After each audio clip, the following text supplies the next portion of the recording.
দক্ষিণ এশিয়ার প্রধান শহরগুলোর মধ্যে অপরাধের হারের দিক থেকে শীর্ষে উঠে এসেছে বাংলাদেশের রাজধানী ঢাকা। একই সঙ্গে এই শহরের নিরাপত্তা ব্যবস্থাও অত্যন্ত নাজুক বলে চিহ্নিত করা হয়েছে। বৈশ্বিক পরিসংখ্যান ভিত্তিক সংস্থা নামবিও প্রকাশিত ২০২৬ সালের অপরাধ ও নিরাপত্তা সূচকে এ চিত্র ফুটে উঠেছে। নামবিওর তথ্য অনুযায়ী ঢাকার অপরাধ সূচক বর্তমানে ৬২.২, যা দক্ষিণ এশিয়ার অন্য সব শহরের তুলনায় সর্বোচ্চ। বিপরীতে নিরাপত্তার দিক থেকে ঢাকা তলানিতে অবস্থান করছে। শহরটির নিরাপত্তা সূচক মাত্র ৩৭.৮। পরিসংখ্যানে দেখা গেছে পাকিস্তান, ভারত, শ্রীলঙ্কা ও নেপালের বড় শহরগুলোর পরিস্থিতিও ঢাকার চেয়ে ভালো। বৈশ্বিক প্রেক্ষাপটে বিশ্বের সবচেয়ে নিরাপদ শহর হিসেবে পরিচিতি পেয়েছে সংযুক্ত আরব আমিরাতের আবুধাবি।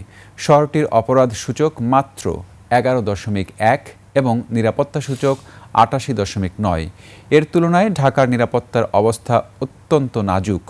সূচক বিশ্লেষণ করে বলা হয়েছে, ঢাকার বাসিন্দারা রাতে বাইরে চলাফেরায় অনিরাপদ বোধ করেন এবং বেশিরভাগ সময় অপরাধের আতঙ্কে থাকেন।